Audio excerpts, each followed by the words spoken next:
जय हिंद साथियों, स्वागत है आप सभी का आपके अपने परिवार एग्जामपुर में। मैं प्रबल आप सभी का बहुत बहुत स्वागत करता हूं। उम्मीद है कि बहुत अच्छे होंगे आप लोग। और आज हम जिस शख्स के बारे में, जिस व्यक्ति के बारे में आपके सामने चर्चा करने जा रहे हैं, उन शख्स किसी नाम, किसी प्रसिद्धि, किसी भी चीज के ऐसे मोहताज नहीं है। हम आज मिल्खा सिंह को याद कर रहे हैं। पूरा एग्जामपुर परिवार और हम और आप सभी मिल्खा सिंह को भावभीनी श्रद्धांजलि अर्पित करते हैं, श्रद्धा सुमन अर्पित करते हैं। एक ऐसे स्पोर्ट्समैन जो हमेशा भारत के लिए और भारत का नाम पूरे वैश्विक स्तर पे सर्वाधिक ऊंचाई पे ले जाने का काम इन्होंने किया है। भारत में धावक की जब बात आती है तो वो बात कहीं ना कहीं हमारे फ्लाइंग सिख मिल्खा सिंह के साथ शुरू होती है।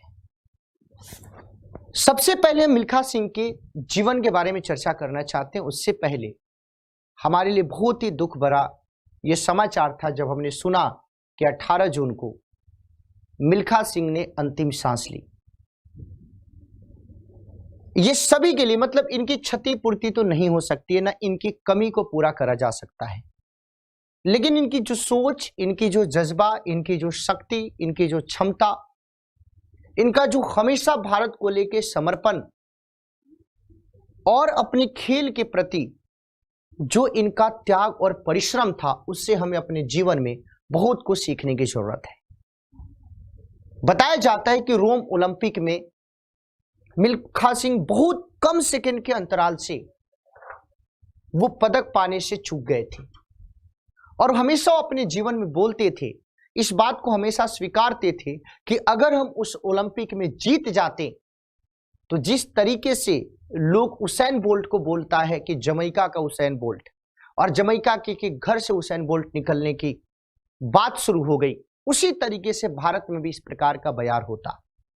ये कसक उनके जीवन में था, लेकिन तब भी मिल्खा सिंह की जो उपलब्धि है उसको कम करके नहीं देखा जा सकता है। वो हमारे और आपके लिए बहुत ही बड़ा प्रेरणा स्रोत है। तो हम सभी आज एग्जामपुर परिवार आप सभी के साथ मिल्खा सिंह को, हम अपने फ्लाइंग मिल्खा सिंह को श्रद्धांजलि अर्पित करना चाहते हैं। 1929 में इनका जन्म हुआ था, 2021 में इनका डेथ हुआ। The great Milkha Singh. इनके डेथ के उपरांत भारत के जितने भी महत्वपूर्ण पद पे आसीन व्यक्ति हैं, सभी ने श्रद्धांजलि अर्पित करी।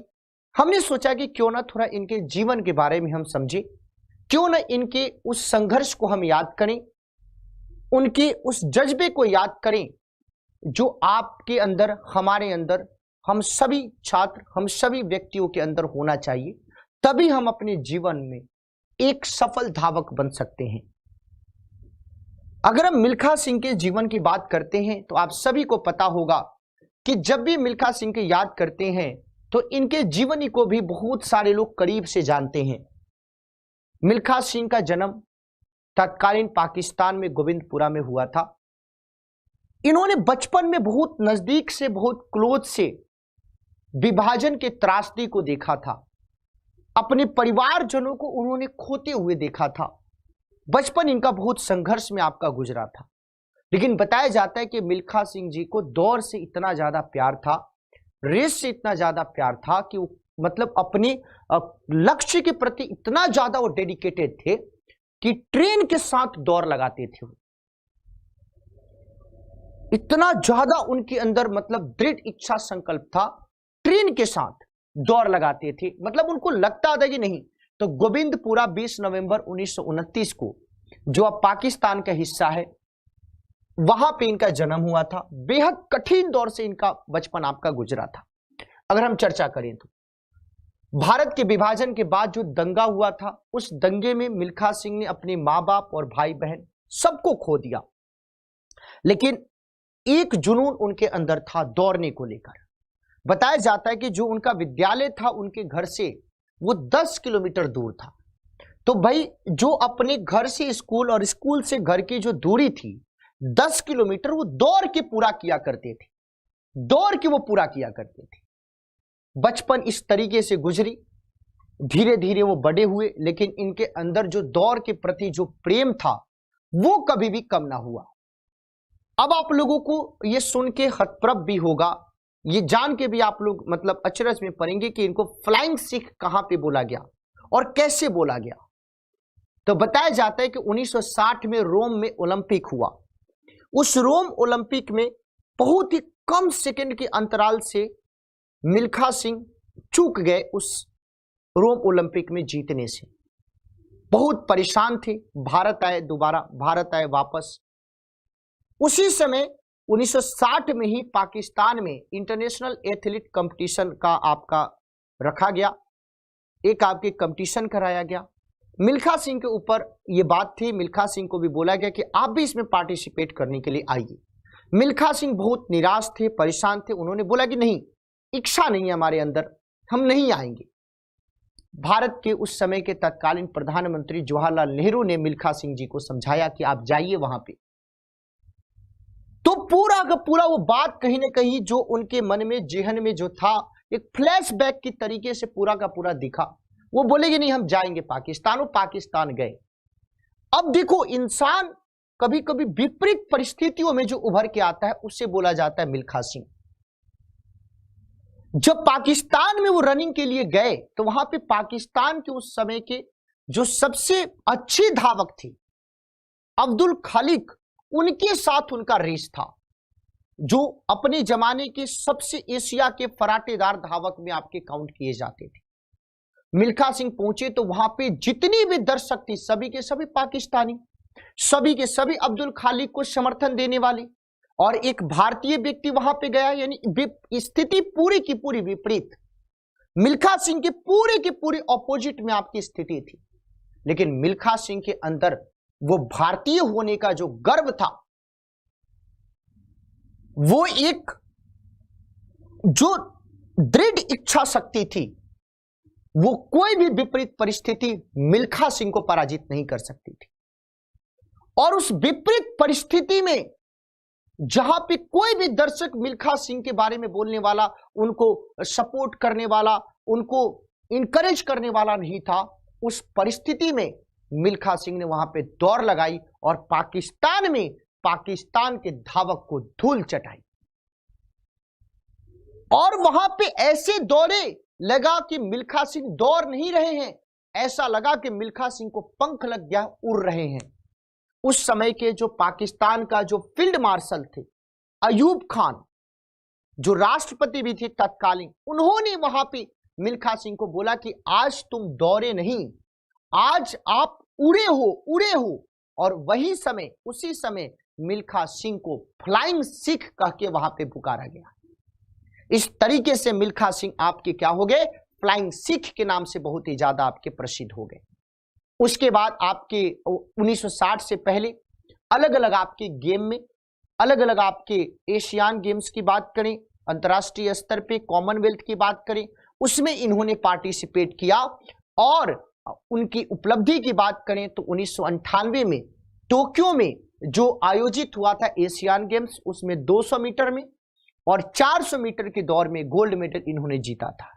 1958 की बात करें तो कॉमनवेल्थ गेम जो कि कार्डिफ इंग्लैंड में हुआ था, 400 मीटर की रेस में इन्होंने गोल्ड मेडल जीता। आजाद भारत में कॉमनवेल्थ गेम्स में भारत को स्वर्ण पदक दिलाने वाले ये आपके प्रथम भारतीय थे। जकार्ता में जो एशियान गेम्स हुआ उस समय हमारे मिल्खा सिंह ऐसे आपके दिखते थे। 1960 में रोम ओलंपिक में मिल्खा सिंह वर्सेस जर्मनी के कार्लकुफ में यहाँ पे चौथा प्लेस इनको प्राप्त हुआ था। बहुत कम सेकंड से वो चूक गए थे, जिसका हमेशा कहीं ना कहीं अफसोस उनके जीवन में था। 1956-1964 के ओलंपिक में भी भारत का प्रतिनिधित्व इन्होंने किया। 1962 के जकार्ता एशियाई गेम में 400 मीटर और 4 गुना 400 मीटर रिले दौड़ में भी गोल्ड मेडल इन्होंने हासिल किया। पूरे के पूरे, यानी पूरे के पूरे जो स्पोर्ट्स के जितने भी आपके लोग हैं, जो स्पोर्ट्स को समझते हैं, मानते हैं, वो इस बात को जानते हैं कि मिल्खा सिंह हमारे लिए प्रेरणा है। 1959 में इनको पद्मश्री अवार्ड दिया गया मिल्खा सिंह को। इनकी जो किताब है the race of my life, ये हमेशा के लिए मिल्खा सिंह को याद किया जाता है। इनके ऊपर जो मूवी बनी, उस मूवी के बारे में भी आप लोग जानते हैं, भाग मिल्खा भाग, जिसमें उनके किरदार को फरहान अख्तर ने निभाया था। 1 रुपए में अपनी बायोपिक उन्होंने पूरी की पूरी अपनी जीवनी बताई थी, वो भी अपने पुत्र के कहने पे। और उनका पुत्र जो मिल्खा सिंह, आप सभी लोग जानते होंगे, बहुत बड़े गोल्फर हैं। उनकी जो पत्नी थी वो आपकी वॉलीबॉल की खिलाड़ी आपकी रही थी। और अंतिम समय तक मिल्खा सिंह आपके स्पोर्ट्स के लिए डेडिकेटेड रहे, स्पोर्ट्स के लिए आपके मतलब समर्पित रहे और शानदार तरीके से भारत के लिए उन्होंने काम किया। और हमेशा मिल्खा सिंह इस धरती पे नहीं रहे, इस दुनिया में नहीं रहे, लेकिन उनका जो त्याग, उनका जो परिश्रम, उनका जो स्पोर्ट्समैन की जो एक जो एथिक्स थी, वो हमेशा हमें याद आएगी। और पूरा का पूरा एग्जामपुर परिवार और जितने भी लोग जो स्पोर्ट्स से जुड़े हुए हैं, नहीं जुड़े हुए हैं, जीव मिल्खा सिंह के पिता मिल्खा सिंह जो हमारे लिए एक प्रेरणा स्रोत है। हमेशा इनके संघर्ष, हमेशा इनके परिश्रम, हमेशा इनके दृढ़ इच्छा संकल्प से हमें जीवन में सीखना है। और आपकी भी लाइफ में आएगा समस्या, आप भी कभी हारोगे, आप भी कभी जीतोगे, आपको कभी लगेगा कि मेरे लाइफ में कुछ नहीं बचा, तो मिल्खा सिंह को याद करना कि जब लगेगी लाइफ में कुछ नहीं बचा तो समझ जाओ कि लाइफ में बहुत कुछ अच्छा होने वाला है।